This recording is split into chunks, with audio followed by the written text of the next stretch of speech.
Thaina mamangaida ningthau panba leibak ama leirammi. Nongma leibak adugi Rajkumar du magi khongloi kharaga loinana leibak adugi umangda sa tanba laklammi. Mayam du magi asum chanakhibada Rajkumar du magi khongloi sing aduga maikai kaina khidona mathanta umangda leihore. Ayuk anganbadagi sa tanba lakpa aduda Rajkumar du waba amadi sak lamba phaurakladuna mana tonglakliba sagoldu mafam sana thanamlaga asauba u pambi amagi makhongda ngaihak pothage khanduna phamtharammi. Ngasai mama maharani na mahakidamak yombirakhiba sak sayomdu puthoklammi. Sakhom ahanba thangatpa matamda kaksing ama yauramba urammi. Rajkumar aduna sakhomdu mayada huktana leimaida ningthina thamlammi. Ahanbagi sak sakhomdu leimaida thamkhraba matung ani suba sakhom amuk hukke tawba matamda hadak muksu kaksing ani yauraga leiramle. Rajkumar aduna hadak mukki sakhom adusu ngasai mana ahanba thamkhiba sak sakhom aduki manakta thamlammi. Asumna ahum suba sak sakhom adudana kaksing ahum mari suba sak sakhom adudasu kaksing mari asum yaurambana aroiba taruk suba sakhom adu phauba kaksing taruk yaurammi. Rajkumar du sak singadu sakhom ama phauba sadana leimaida loinamak thamlammi. Ikon konbagi sakhom aduda yauriba kaksing singadugi marak aduda handak mukti kaksing mayamgi ningthau adusu aroiba sakhom aduda yaurammi. Kaksing singdu yenglaga Rajkumar na nokphet tongna hairammi. Aigi iphamdagi noigi na phamdana hena sak singa sigi mamal heli aduna aigi sakyomse na khoigi oijaro ai ngaihak mafam asida awa pothage. Asumna haiduna Rajkumar du u pambi adugi makhongda ngatharammi mamit tapna usinkhre. Ngaihakki matung kaksing ningthaudu tapna Rajkumar adugi nakong mayada kakhalaklammi. Rajkumar tananaba hairammi. Rajkumar yamna nungaijare nahakna nanggi chakyom asi aikhoida pijabiba aikoi yamna pele hayu aikoi nangi tawbimal khangba oina nahakidamak kari taw haibano. Kakseng ningthau adugi wafam aduda Rajkumar du mamitti pangdana paukhum piraklammi. Aigidi karisu watte aigi punsida mathau taba khudingmak loina lei. Aigi leiriba sel sana lupa phauba sijinaba ngamde. Aigi konungda masing thingamdraba inai isal mayam amana aigi seba tawri. Adubu pumnamak singase aidi hainingdaba ama pokledo. Masidabu aina kanadaki kari amuk pamlugani. Kakseng ningthau aduna makha taramme. Rajkumar nahakna karigumba Rajkumari malini uravadi nangonda hainingdaba haibado amata leiroi. Mahaki maithongna ayuki likla gumbini ahingi thaza gumbini. Wafamdu tavada Rajkumar du mamit khangpang panglamme. Adubu mana mamit panglakpa matamdadi kakseng sing adudi mafam adudagi chatkhiramle. Kakseng sing adu chatkraba aduda Rajkumari malini gi leifam amadi mahaki maramda amata hangjaba nanghaudre. Maramasina mahak ningamdaba phaurammi masinda tapna solammi. Oh adudi Rajkumari dubu phangnanaba thiba asina aigi amata ngairaba pandamne.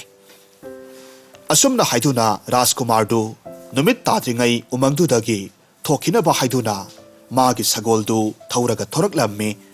Khara asum lakpagadi kai ama yamna kanna khongduna leiramba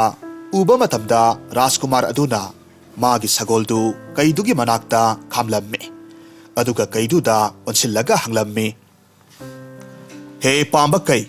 nahakpu kari tawba yaurabage sak lamlabra adu kanna khonglibadi. Rajkumar ki wafam aduda kaina paukhum piramme. Mahasoi ai sak lamduna khongba natte aigi khong asida asauba tingkhang amana yure ai lauthokpa ngamdre.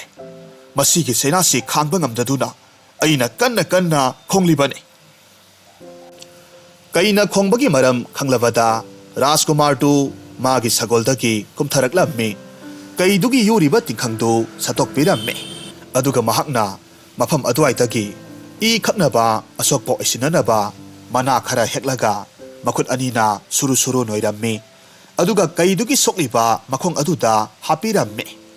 ꯑꯗꯨꯒ ꯃꯥꯅ ꯁꯦꯠꯂꯛꯂꯤꯕ ꯐꯤꯖꯣꯜ ꯑꯗꯨꯗꯒꯤ ꯃꯆꯦꯠ ꯑꯃ ꯁꯦꯒꯥꯏꯔꯒ ꯍꯥꯞꯂꯤꯕ ꯍꯤꯗꯥꯛ ꯑꯗꯨꯒ ꯂꯣꯏꯅꯅ ꯃꯈꯣꯡꯗꯨ ꯆꯦꯠꯅ ꯄꯨꯟꯁꯤꯟꯕꯤꯔꯝꯃꯤ ꯃꯁꯤꯒꯤ ꯃꯇꯨꯡꯗ ꯃꯍꯥꯛ ꯁꯒꯣꯜ ꯇꯣꯡꯈꯠꯂꯒ ꯃꯐꯝꯗꯨꯗꯒꯤ ꯆꯠꯈꯤꯅꯕꯒꯤꯗꯃꯛ ꯊꯧꯔꯥꯡ ꯇꯧꯔꯝꯃꯤ ꯍꯥꯏꯔꯤꯕ ꯃꯇꯝ ꯑꯁꯤꯗ ꯀꯩꯗꯨꯒꯤ ꯅꯨꯄꯤꯗꯨ ꯂꯥꯛꯂꯝꯃꯤ ꯀꯩ ꯅꯨꯄꯥ ꯑꯗꯨꯒꯤ ꯃꯅꯥꯛꯇ ꯇꯥꯏꯕꯪ ꯃꯤꯑꯣꯏꯕ ꯑꯃ ꯂꯩꯔꯝꯕ ꯑꯗꯨꯗ ꯀꯩ ꯑꯃꯣꯝꯗꯨ ꯉꯪꯂꯒ ꯆꯪꯁꯤꯜꯂꯛꯂꯝꯃꯤ ꯀꯩ ꯂꯥꯕ ꯑꯗꯨꯗ ꯍꯥꯏꯔꯝꯃꯤ ꯇꯥꯏꯕꯪ ꯃꯤꯑꯣꯏꯕꯅꯤꯅꯦ ꯌꯥꯝꯅ ꯐꯔꯦꯗ ꯉꯁꯤꯒꯤ ꯑꯩꯈꯣꯏꯒꯤ ꯆꯔꯥ ꯑꯃꯗꯤ ꯑꯣꯏꯔꯒꯅꯤ ꯃꯁꯤ ꯅꯥꯟꯊꯣꯛꯍꯟꯈꯤꯕ ꯌꯥꯗ꯭ꯔꯦ ꯀꯩ ꯑꯃꯣꯝꯗꯨꯒꯤ ꯋꯥ ꯑꯗꯨꯗ ꯀꯩ ꯂꯥꯕ ꯑꯗꯨꯅ ꯃꯈꯥ ꯇꯥꯔꯝꯃꯤ ꯍꯥꯏ ꯅꯪꯒꯤ ꯋꯥꯈꯜꯗꯣ ꯑꯣꯟꯅꯔꯦ ꯃꯁꯤꯒꯤ ꯇꯥꯏꯕꯪ ꯃꯤꯑꯣꯏꯕ ꯑꯁꯤꯗꯤ ꯑꯩꯒꯤ ꯃꯇꯦꯡ ꯄꯥꯡꯕꯤꯕ ꯑꯩꯒꯤ ꯈꯨꯗꯣꯡꯊꯤꯕꯗꯒꯤ ꯀꯟꯕꯤꯔꯛꯄ ꯃꯤꯁꯛꯅꯤ ꯃꯍꯥꯛꯄꯨ ꯑꯗꯨꯝꯅ ꯇꯧꯕ ꯌꯥꯔꯣꯏꯀꯣ ꯀꯩ ꯂꯥꯕ ꯑꯗꯨꯅ ꯔꯥꯖꯀꯨꯃꯥꯔ ꯑꯗꯨꯗ ꯑꯣꯟꯁꯤꯜꯂꯛꯇꯨꯅ ꯑꯃꯨꯛ ꯃꯈꯥ ꯇꯥꯅ ꯍꯥꯏꯔꯝꯃꯤ ꯃꯍꯥꯁꯣꯏ ꯀꯔꯤꯒꯨꯝꯕ ꯅꯪꯅ ꯑꯩꯒꯤ ꯃꯇꯦꯡ ꯇꯥꯔꯛꯂꯕ ꯑꯩꯅ ꯅꯪꯒꯤ ꯃꯇꯦꯡ ꯄꯥꯡꯕ ꯉꯝꯕ ꯃꯇꯥꯡ ꯂꯥꯛꯂꯕꯗꯤ ꯑꯩꯅ ꯅꯪꯒꯤ ꯃꯇꯦꯡ ꯁꯣꯏꯗꯅꯃꯛ ꯄꯥꯡꯖꯒꯦ ꯀꯩ ꯑꯃꯣꯝ ꯑꯗꯨꯅꯗꯤ ꯔꯥꯖꯀꯨꯃꯥꯔ ꯑꯗꯨ ꯍꯤꯡꯅ ꯊꯥꯗꯣꯛꯈꯤꯕ ꯄꯥꯝꯂꯝꯗꯦ ꯑꯗꯨꯕꯨ ꯀꯩ ꯃꯇꯩ ꯃꯅꯥꯎ ꯑꯅꯤꯗꯨ ꯉꯥꯏꯍꯥꯛ ꯅꯤꯡꯉꯥꯏ ꯁꯪꯗꯥꯅꯔꯕ ꯃꯇꯨꯡꯗ ꯀꯩ ꯂꯥꯕ ꯑꯗꯨꯅ ꯅꯝꯗꯨꯅ ꯔꯥꯖꯀꯨꯃꯥꯔ ꯑꯗꯨꯕꯨ ꯊꯤꯟꯗꯣꯔꯛꯂꯝꯃꯤ ꯔꯥꯖꯀꯨꯃꯥꯔꯅ ꯍꯪꯂꯛꯂꯝꯃꯤ ꯍꯦ ꯄꯥꯝꯕ ꯀꯩꯔꯦꯜ ꯅꯍꯥꯛ ꯔꯥꯖꯀꯨꯃꯥꯔꯤ ꯃꯥꯂꯤꯅꯤꯒꯤ ꯂꯩꯕꯥꯛ ꯈꯪꯕ꯭ꯔꯥ ꯈꯪꯂꯕꯗꯤ ꯑꯩꯉꯣꯟꯗ ꯑꯃꯨꯛꯇ ꯇꯥꯛꯄꯤꯌꯨ ꯔꯥꯖꯀꯨꯃꯥꯔꯒꯤ ꯋꯥ ꯑꯗꯨꯗ ꯀꯩ ꯂꯥꯕ ꯑꯗꯨꯅ ꯄꯥꯎꯈꯨꯝ ꯄꯤꯔꯝꯃꯤ ꯑꯩꯈꯣꯏꯅ ꯂꯩꯔꯤꯕ ꯂꯩꯕꯥꯛ ꯑꯁꯤꯗꯒꯤ ꯆꯤꯡꯂꯣꯟ 3 ꯂꯥꯜꯂꯕ ꯃꯇꯨꯡꯗ ꯎꯃꯪ 7 ꯑꯃꯒꯁꯨ ꯂꯥꯜꯂꯒ ꯈ꯭ꯋꯥꯏꯒꯤ ꯏꯔꯣꯏ ꯂꯣꯏꯕ ꯎꯃꯪ ꯑꯗꯨꯗ ꯂꯥꯏꯅꯤꯡꯕ ꯅꯨꯄꯥ ꯑꯃ ꯂꯩꯔꯝꯒꯅꯤ ꯃꯍꯥꯛꯀꯤ ꯃꯅꯥꯛꯇ ꯃꯤꯇ꯭ꯔꯪꯒꯤ ꯐꯛ ꯑꯃ ꯂꯩꯕꯅꯤ ꯍꯥꯏꯔꯤꯕ ꯐꯛ ꯑꯗꯨꯅ ꯅꯍꯥꯛꯅ ꯌꯧꯅꯤꯡꯕ ꯃꯐꯝꯗ ꯌꯧꯕ ꯌꯥꯗꯧꯔꯤꯕꯅꯤ ꯑꯗꯨꯒ ꯃꯤꯇ꯭ꯔꯪꯒꯤ ꯈꯥꯎ ꯊꯣꯛꯎ ꯍꯥꯏꯕ ꯅꯪꯅ ꯑꯄꯥꯝꯕ ꯈꯨꯗꯤꯡꯃꯛ ꯊꯣꯛꯄ ꯉꯝꯕ ꯈꯥꯎ ꯑꯃꯒ ꯃꯤꯇ꯭ꯔꯪꯒꯤ ꯅꯨꯡꯒꯤ ꯈꯨꯖꯥꯏ ꯑꯃ ꯍꯥꯏꯔꯤꯕ ꯈꯨꯖꯥꯏ ꯑꯁꯤꯅ ꯅꯍꯥꯛꯅ ꯄꯥꯝꯂꯤꯕ ꯃꯈꯩ ꯑꯔꯦꯞꯄ ꯂꯩꯇꯅ ꯏꯁꯤꯡ ꯄꯤꯕ ꯉꯝꯕ ꯈꯨꯖꯥꯏ ꯑꯃꯒ ꯂꯩꯕꯅꯤ ꯅꯍꯥꯛꯅ ꯄꯣꯠꯁꯛꯁꯤꯡ ꯑꯁꯤ ꯂꯥꯏꯅꯤꯡꯕ ꯅꯨꯄꯥ ꯑꯗꯨꯗꯒꯤ ꯂꯧꯕ ꯉꯝꯂꯒꯗꯤ ꯅꯍꯥꯛꯅ ꯔꯥꯖꯀꯨꯃꯥꯔꯤ ꯃꯥꯂꯤꯅꯤꯒꯤ ꯂꯩꯕꯥꯛꯇꯨ ꯏꯔꯥꯏ ꯂꯥꯏꯅ ꯊꯤꯕ ꯐꯪꯅꯤ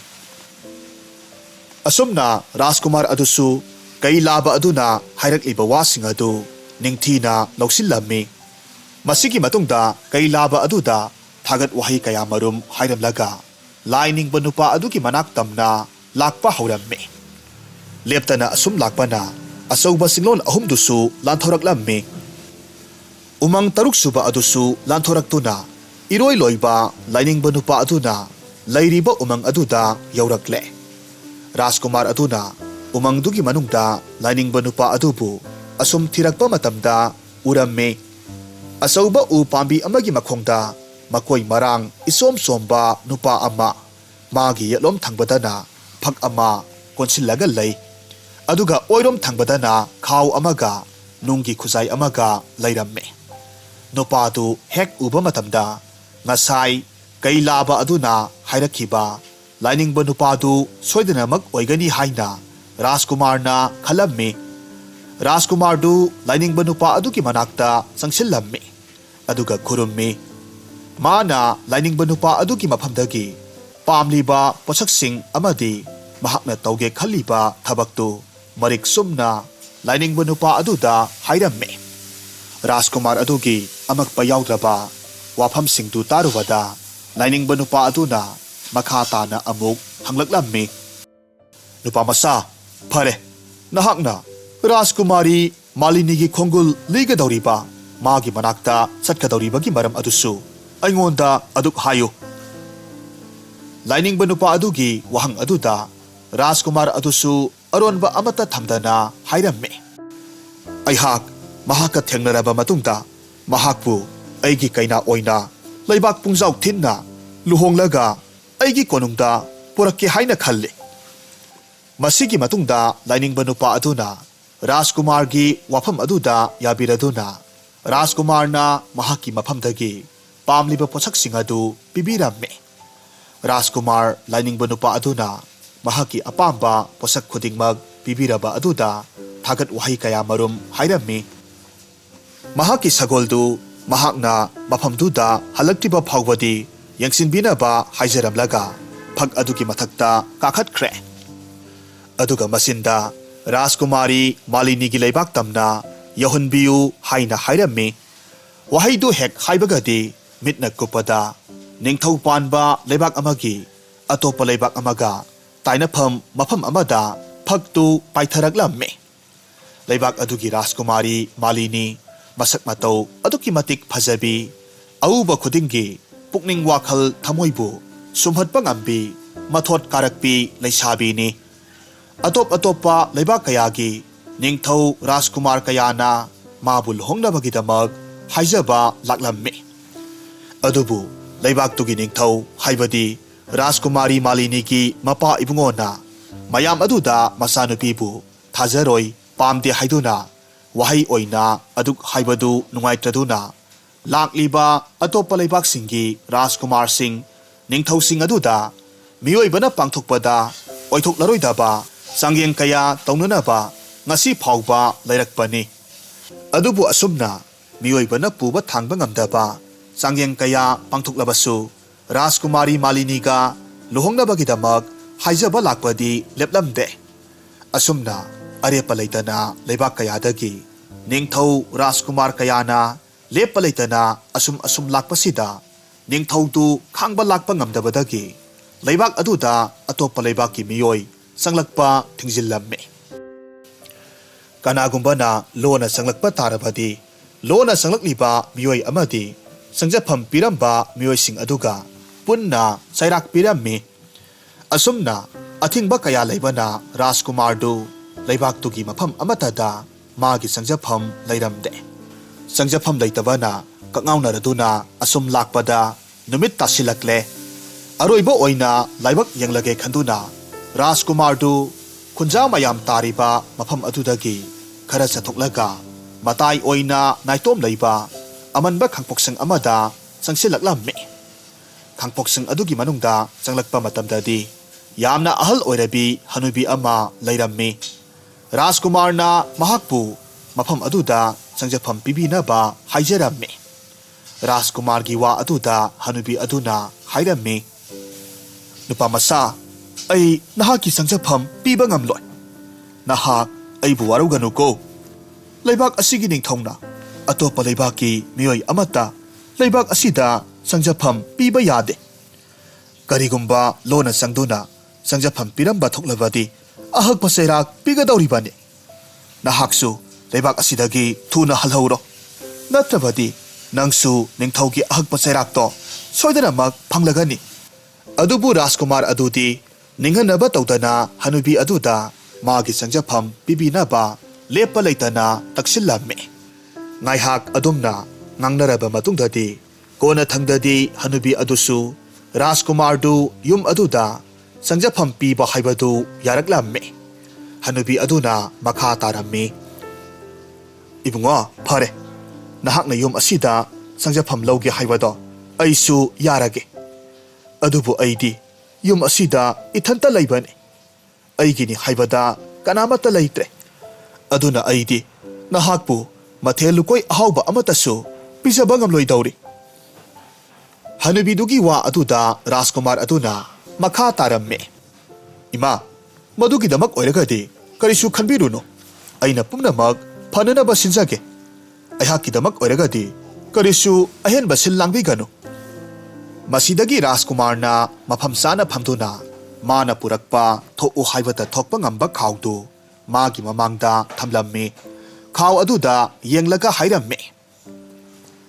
हे खाउ अहाउ अहाउबा मखल मखल की मथेलुकोई अनिखक थोउ वहाइदु हेक हाइबा लोइबगदी सनागी पुखम तेंकोत्ता अहाउ अहाउबा मखल मखल की मथेलुकोई कयामरुम थोरकलम्मे अदुगा मथेलुकोई सिंगदु मखोई अनीना सामिन्नरम्मे साक साबा तोकलबदा हनुबी अदुना colic सिंगदु फेंदोकनबगीदमक ising khara sokloge hairadona mafam adudagi haugatke tawrakpa matamda hanubi adubu Rajkumar na khamlammi aduga hairamme ima na karigi wana ising soklugadage nasana pumnamak phananaba sinjage asumna haiduna mahakna ngasai purakpa nunggi khuzaidu amuk puthoraktuna mamangda thamlaga hairamme he nunggi khuzai kolik singasi phengba samba konanaba ising tho'u wahai singdu hek haiba loibagadi khuzai adudagi yamlaba kolik singdu phengba konanaba ising thoraklammi tawriba matau aduda hanubi adudi angakpa haibadu oiramme kolik phengba samba loirabada Rajkumar na hairamme ima aihakse leibak asida tawdaba yadraba tangai phadraba thabak amagi mafam asida laksabani aigi thabaktu mai pakna pangthokpa loiriba phawbadangdi imagi yum asida sangjafam lawjakhige hanubidu Rajkumar dogi wafam aduda ahingduma sangjafam piriba adu phawba ningthongna khangkhrabadi khanduna pakatlibani matang asida makha tana leithanaba hairakpa aduda yamna pakatna hairamme ibungo natte imagi ni haibada kanasu leijade leibak asigi ningthaugi akanba ya thangni karisu leitabi ahal oirabi hanubi aina singnaruba itik natte nang imabu waruganuko Rajkumar na makha taramme ima aina pujarakliba mitrangi posingse matik magun yamna leikraba laining nupa amagini hariba laining base mahakna tawkiba sapta uful tana manghan bangamba laining nupani magi posak singa sibu miraiduna sangjafam pidi haiba wasi laining nupa aduna karigumba takiba thoklabadi mahaki sapna imabu uful tana mangbadudi kidabra aduga ima karigumba aigi pangthokadoriba thabakse mai pakna pangthokpa loiriba phawba sangjafam pibirabadi masigi sanagi kolik singse imagi loinamak oibi hauro Rajkumar dugi wa aduda hanubidu haifam tokpam khangdana ngaihak tuminna wakhal khalammi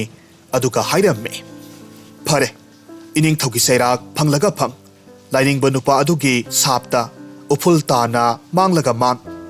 masi pumnamak taibang sembiba mapu mahaki nongdam yengba haibaduni adubun hak matam pumnamakta seksina layuko ningthogi lanmi singna phahan khiba yaba natte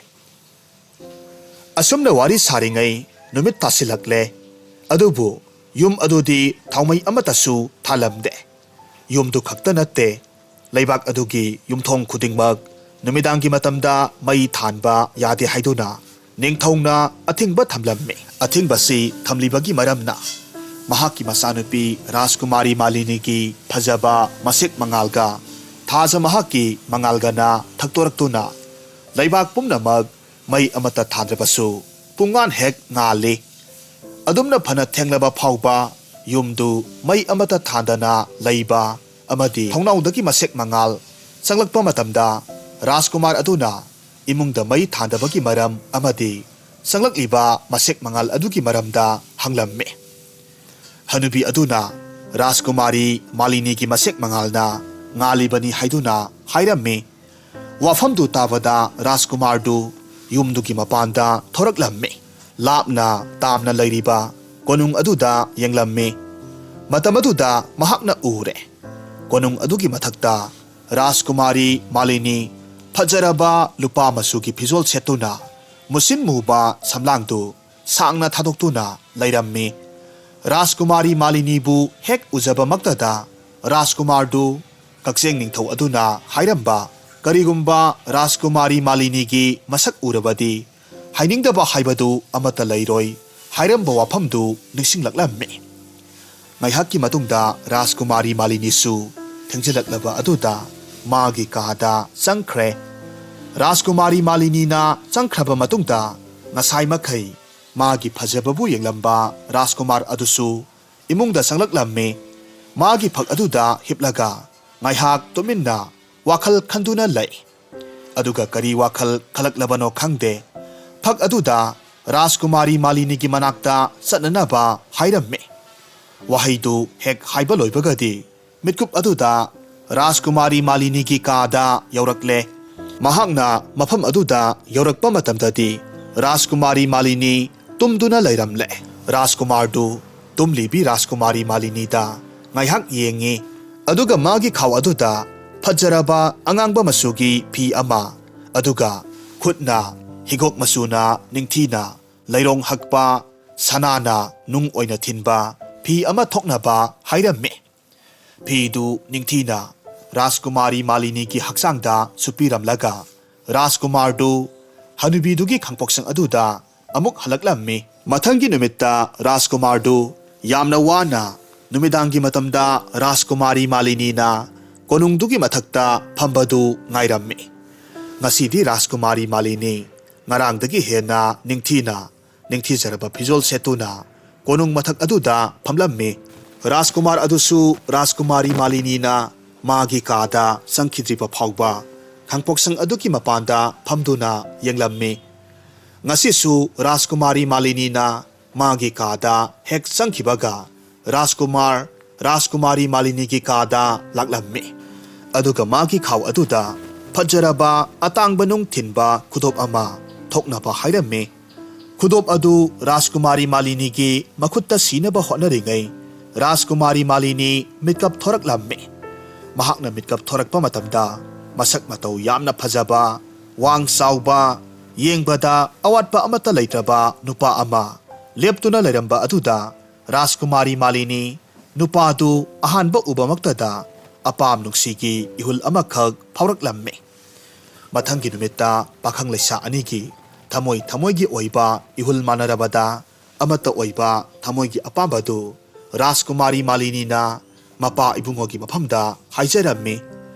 ꯅꯥꯏꯇꯣꯝ ꯁꯥꯆꯕꯤ ꯃꯆꯥꯅꯨꯄꯤꯒꯤ ꯄꯨꯛꯅꯤꯡꯒꯤ ꯑꯄꯥꯝꯕ ꯈꯪꯂꯕꯗ ꯅꯤꯡꯊꯧ ꯑꯗꯨꯅ ꯔꯥꯖꯀꯨꯃꯥꯔ ꯑꯗꯨꯕꯨ ꯀꯣꯅꯨꯡ ꯑꯗꯨꯗ ꯂꯥꯛꯅꯅꯕ ꯌꯥꯊꯪ ꯇꯧꯔꯝꯃꯤ꯫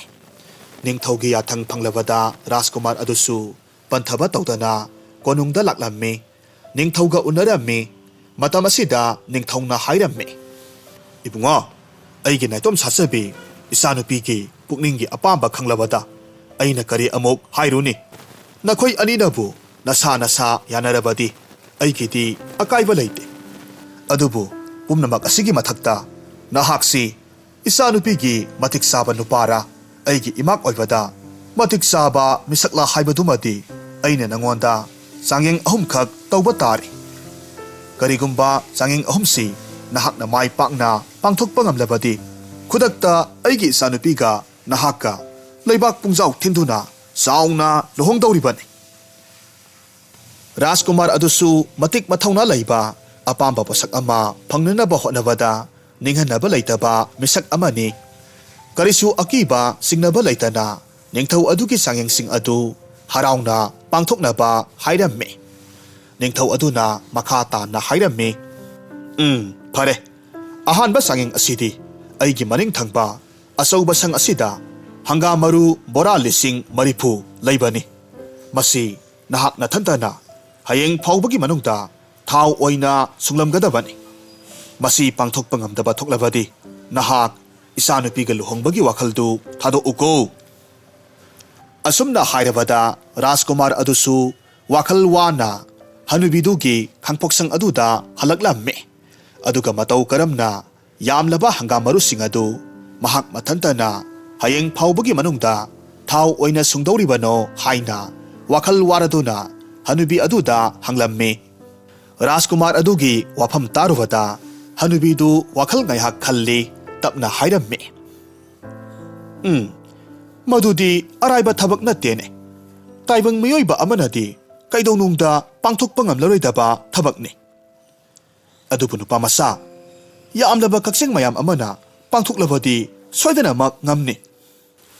ꯋꯥꯐꯝꯗꯨ ꯇꯥꯕꯗ ꯔꯥꯖꯀꯨꯃꯥꯔꯗꯨ ꯃꯥꯅ ꯁꯥ ꯇꯥꯟꯕ ꯆꯠꯄ ꯃꯇꯝꯗ ꯎꯃꯪꯗ ꯊꯦꯡꯅꯔꯛꯈꯤꯕ ꯀꯛꯆꯦꯡ ꯅꯤꯡꯊꯧꯗꯨ ꯅꯤꯡꯁꯤꯡꯂꯛꯂꯝꯃꯤ꯫ ꯃꯔꯝ ꯑꯗꯨꯅ ꯃꯥꯒꯤ ꯈꯥꯎ ꯑꯗꯨꯒꯤ ꯃꯇꯦꯡꯅ ꯀꯛꯆꯦꯡ ꯅꯤꯡꯊꯧ ꯑꯗꯨꯕꯨ ꯃꯥꯒꯤ ꯃꯅꯥꯛꯇ ꯀꯧꯔꯝꯃꯤ꯫ ꯑꯗꯨꯒ ꯔꯥꯖꯀꯨꯃꯥꯔꯤ ꯃꯥꯂꯤꯅꯤꯒꯤ ꯃꯄꯥ ꯏꯕꯨꯡꯉꯣ ꯅꯤꯡꯊꯧ ꯑꯗꯨꯅ ꯃꯉꯣꯟꯗ ꯄꯤꯔꯛꯂꯤꯕ ꯊꯧꯗꯥ ꯑꯗꯨꯒꯤ ꯃꯇꯥꯡꯗ ꯂꯣꯏꯅꯃꯛ ꯇꯝꯂꯝꯃꯤ꯫ ꯔꯥꯖꯀꯨꯃꯥꯔ ꯑꯗꯨꯅ ꯃꯈꯥ ꯇꯥꯅ ꯍꯥꯏꯔꯝꯃꯤ, "ꯃꯔꯝ ꯑꯁꯤꯅ ꯃꯔꯨꯞ, ꯑꯩ ꯅꯉꯣꯟꯗꯒꯤ ꯃꯇꯦꯡ ꯂꯧꯗꯕ ꯌꯥꯗ꯭ꯔꯦ ꯀꯛꯆꯦꯡ ꯅꯤꯡꯊꯧꯅ ꯍꯥꯏꯔꯝꯃꯤ ꯔꯥꯖꯀꯨꯃꯥꯔ ꯀꯔꯤꯁꯨ ꯈꯟꯕꯤꯒꯅꯨ ꯑꯩꯅ ꯅꯪꯒꯤ ꯃꯇꯦꯡ ꯁꯣꯏꯗꯅꯃꯛ ꯄꯥꯡꯒꯅꯤ ꯍꯌꯦꯡ ꯑꯌꯨꯛ ꯐꯥꯎꯕꯒꯤ ꯃꯅꯨꯡꯗ ꯑꯩꯅ ꯑꯩꯒꯤ ꯀꯛꯆꯦꯡ ꯄ꯭ꯔꯖꯥ ꯃꯌꯥꯝ ꯀꯧꯗꯨꯅ ꯅꯪꯒꯤ ꯊꯕꯛꯇꯣ ꯁꯣꯏꯗꯅꯃꯛ ꯄꯥꯡꯊꯣꯛꯂꯒꯦ ꯐꯔꯦ ꯉꯁꯤꯒꯤꯗꯤ ꯅꯍꯥꯛꯁꯨ ꯄꯣꯊꯥꯔꯣ ꯑꯩꯁꯨ ꯑꯩꯒꯤ ꯀꯛꯆꯦꯡ ꯄ꯭ꯔꯖꯥꯁꯤꯡꯒ ꯎꯅꯗꯨꯅ ꯊꯕꯛꯇꯨ ꯄꯥꯡꯊꯣꯛꯅꯕ ꯁꯤꯜꯂꯨꯈꯤꯒꯦ ꯃꯇꯧ ꯑꯁꯨꯝꯅ ꯀꯛꯆꯦꯡ ꯅꯤꯡꯊꯧ ꯑꯗꯨꯁꯨ ꯆꯠꯈ꯭ꯔꯦ ꯔꯥꯖꯀꯨꯃꯥꯔ ꯑꯗꯨꯁꯨ ꯍꯅꯨꯕꯤ ꯑꯗꯨꯒ ꯂꯣꯏꯅꯅ ꯑꯍꯤꯡꯗꯨꯃ ꯄꯣꯊꯥꯔꯝꯃꯤ ꯃꯊꯪꯒꯤ ꯑꯌꯨꯛꯇ ꯍꯪꯒꯥꯝ ꯃꯔꯨ ꯈꯨꯗꯤꯡꯃꯛ ꯊꯥꯎ ꯑꯣꯏꯅ ꯁꯨꯡꯗꯣꯛꯂꯝꯂꯦ ꯇꯧꯔꯤꯕ ꯃꯇꯧ ꯑꯗꯨꯗ ꯅꯤꯡꯊꯧ ꯑꯗꯨꯒꯤ ꯋꯥꯈꯜꯗ ꯃꯥꯒꯤ ꯃꯃꯥꯛ ꯑꯣꯏꯒꯗꯧꯔꯤꯕ ꯅꯨꯄꯥꯁꯤ ꯑꯆꯝꯕ ꯃꯤꯑꯣꯏ ꯑꯃ ꯅꯠꯇꯦ ꯍꯥꯏꯅ ꯈꯜꯂꯝꯃꯤ ꯑꯁꯨꯝꯅ ꯅꯤꯡꯊꯧ ꯑꯗꯨꯅ ꯔꯥꯖꯀꯨꯃꯥꯔ ꯑꯗꯨꯗ ꯑꯅꯤꯁꯨꯕ ꯆꯥꯡꯌꯦꯡ ꯑꯃꯨꯛ ꯍꯥꯏꯔꯝꯃꯤ ꯏꯕꯨꯡꯉꯣ ꯌꯥꯝꯅ ꯅꯨꯡꯉꯥꯏꯔꯦ ꯅꯍꯥꯛꯅ ꯑꯍꯥꯟꯕ ꯆꯥꯡꯌꯦꯡꯁꯤ ꯃꯥꯏ ꯄꯥꯛꯅ ꯄꯥꯡꯊꯣꯛꯈ꯭ꯔꯦ ꯃꯊꯪꯒꯤ ꯑꯅꯤꯁꯨꯕ ꯆꯥꯡꯌꯦꯡ ꯑꯁꯤꯗꯤ ꯑꯩꯒꯤ ꯂꯩꯕꯥꯛ ꯑꯁꯤꯒꯤ ꯎꯃꯪ ꯑꯁꯤꯒꯤ ꯈ꯭ꯋꯥꯏꯒꯤ ꯃꯅꯨꯡ ꯍꯟꯖꯤꯟꯅ ꯂꯩꯔꯤꯕ ꯁꯨꯔꯨꯡ ꯑꯗꯨꯒꯤ ꯃꯅꯨꯡꯗ ꯑꯩꯍꯥꯛꯅ ꯃꯇꯝ ꯀꯨꯏꯅ ꯐꯥꯖꯤꯟꯗꯨꯅ ꯊꯝꯕ ꯑꯗꯨꯛꯀꯤ ꯃꯇꯤꯛ ꯇꯝꯊꯤꯕ ꯍꯤꯡꯁꯥꯕ ꯑꯅꯤꯈꯛ ꯂꯩꯌꯦ ꯃꯗꯨ ꯅꯍꯥꯛꯅ ꯍꯥꯠꯀꯗꯕꯅꯤ ꯃꯁꯤꯅ ꯅꯍꯥꯛꯀꯤ ꯑꯅꯤꯁꯨꯕ ꯆꯥꯡꯌꯦꯡꯅꯤ ꯔꯥꯖꯀꯨꯃꯥꯔꯗꯨ ꯍꯅꯨꯕꯤꯗꯨꯒꯤ ꯃꯅꯥꯛꯇ ꯍꯜꯂꯛꯂꯝꯃꯤ ꯍꯅꯨꯕꯤ ꯑꯗꯨꯗ ꯍꯪꯂꯝꯃꯤ ꯍꯟꯗꯛꯅ ꯃꯇꯧ ꯀꯔꯝꯅ ꯑꯗꯨꯛ ꯇꯝꯊꯤꯕ ꯍꯤꯡꯁꯥꯕ ꯑꯅꯤꯗꯨꯕꯨ ꯑꯩꯅ ꯍꯥꯠꯀꯗꯧꯔꯤꯕꯅꯣ ꯍꯪꯂꯝꯃꯤ ꯍꯅꯨꯕꯤꯗꯨꯅ ꯄꯥꯎꯈꯨꯝ ꯄꯤꯔꯝꯃꯤ ꯏꯕꯨꯡꯉꯣ ꯅꯍꯥꯛꯅ ꯀꯔꯤꯒꯨꯝꯕ ꯀꯩ ꯑꯅꯤ ꯄꯨꯊꯣꯛꯇꯨꯅ ꯍꯤꯡꯁꯥꯕ ꯑꯅꯤꯗꯨꯒ ꯂꯝꯕꯥ ꯇꯧꯅꯍꯟꯕ ꯉꯝꯂꯕꯗꯤ ꯀꯩꯁꯤꯡ ꯑꯗꯨꯅ ꯍꯤꯡꯁꯥꯕ ꯑꯅꯤꯗꯣ ꯁꯣꯏꯗꯅꯃꯛ ꯍꯥꯠꯄ ꯉꯝꯅꯤ ꯍꯥꯏꯔꯤꯕ ꯍꯤꯡꯁꯥꯕ ꯑꯅꯤꯗꯣ ꯀꯩ ꯑꯗꯨꯛꯀꯤ ꯃꯇꯤꯛ ꯀꯤꯕꯅꯤ ꯍꯟꯗꯛꯃꯨꯛꯁꯨ ꯔꯥꯖꯀꯨꯃꯥꯔꯅ ꯃꯍꯥꯛꯀ ꯂꯝꯕꯤꯗ ꯊꯦꯡꯅꯔꯛꯈꯤꯕ ꯀꯩ ꯑꯅꯤꯗꯨ ꯅꯤꯡꯁꯤꯡꯂꯛꯂꯝꯃꯤ ꯃꯥꯒꯤ ꯈꯥꯎꯗꯨꯒꯤ ꯃꯇꯦꯡꯅ ꯀꯩꯗꯨ ꯀꯧꯔꯝꯃꯤ ꯑꯗꯨꯒ ꯅꯤꯡꯊꯧ ꯑꯗꯨꯅ ꯃꯉꯣꯟꯗ ꯁꯤꯟꯅꯔꯛꯂꯤꯕ ꯆꯥꯡꯌꯦꯡꯗꯨꯒꯤ ꯃꯇꯥꯡꯗ ꯇꯝꯂꯝꯃꯤ ꯑꯁꯨꯝꯅ ꯑꯍꯤꯡ ꯑꯗꯨꯗ ꯀꯩ ꯃꯇꯩ ꯃꯅꯥꯎ ꯃꯈꯣꯏ ꯑꯅꯤ ꯆꯪꯗꯨꯅ ꯁꯨꯔꯨꯡꯗꯨꯒꯤ ꯃꯅꯨꯡꯗ ꯂꯩꯔꯤꯕ ꯍꯤꯡꯁꯥꯕ ꯑꯅꯤꯗꯨ ꯍꯥꯠꯇꯣꯛꯂꯝꯃꯤ ꯆꯥꯡꯌꯦꯡ ꯑꯍꯨꯝꯒꯤ ꯃꯅꯨꯡꯗ ꯑꯅꯤꯗꯤ ꯃꯥꯏ ꯄꯥꯛꯅ ꯄꯥꯡꯊꯣꯛꯈ꯭ꯔꯕ ꯃꯇꯨꯡꯗ ꯑꯔꯣꯏꯕ ꯆꯥꯡꯌꯦꯡꯗꯨ ꯅꯤꯡꯊꯧꯅ ꯔꯥꯖꯀꯨꯃꯥꯔ ꯑꯗꯨꯗ ꯍꯥꯏꯔꯝꯃꯤ ꯅꯍꯥꯛꯀꯤ ꯑꯔꯣꯏꯕ ꯆꯥꯡꯌꯦꯡ ꯑꯁꯤ ꯍꯥꯏꯔꯒꯦ ꯃꯁꯤꯁꯨ ꯅꯍꯥꯛꯅ ꯃꯥꯏ ꯄꯥꯛꯅ ꯄꯥꯡꯊꯣꯛꯄ ꯉꯝꯂꯕꯗꯤ ꯈꯨꯗꯛꯇ ꯑꯩꯒꯤ ꯏꯆꯥꯅꯨꯄꯤ ꯃꯥꯂꯤꯅꯤꯒ ꯅꯈꯣꯏ ꯑꯅꯤꯕꯨ ꯁꯣꯏꯗꯅꯃꯛ ꯆꯥꯎꯅ ꯂꯨꯍꯣꯡꯕꯤꯔꯒꯅꯤ ꯀꯔꯤꯒꯨꯝꯕ ꯅꯍꯥꯛꯅ ꯃꯥꯏꯊꯤꯕ ꯇꯥꯔꯕꯗꯤ ꯑꯩꯕꯨ ꯋꯥꯔꯧꯒꯅꯨꯀꯣ ꯁꯔꯒꯒꯤ ꯂꯩꯀꯣꯜꯗ ꯁꯥꯠꯄ ꯁꯅꯥꯒꯤ ꯊꯝꯕꯥꯜ ꯑꯃ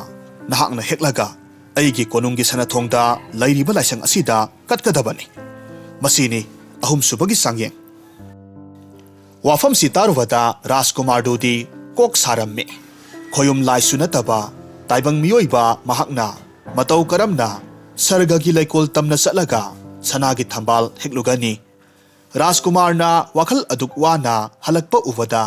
ꯍꯅꯨꯕꯤ ꯑꯗꯨꯅ ꯍꯪꯂꯝꯃꯤ ꯏꯕꯨꯡꯉꯣ ꯍꯟꯗꯛꯃꯨꯛꯇꯤ ꯏꯅꯤꯡꯊꯧꯅ ꯀꯔꯤ ꯀꯔꯝꯕ ꯊꯧꯗꯥ ꯄꯥꯡꯊꯣꯛꯅꯕ ꯍꯥꯏꯔꯛꯂꯕꯒꯦ ꯔꯥꯖꯀꯨꯃꯥꯔꯅ ꯇꯟꯅ ꯈꯨꯝꯃꯤ ꯏꯃꯥ ꯍꯟꯗꯛꯇꯤ ꯅꯆꯥ ꯆꯥꯡꯌꯦꯡꯁꯦ ꯃꯥꯏ ꯄꯥꯛꯀꯅꯤ ꯊꯥꯖꯗ꯭ꯔꯦ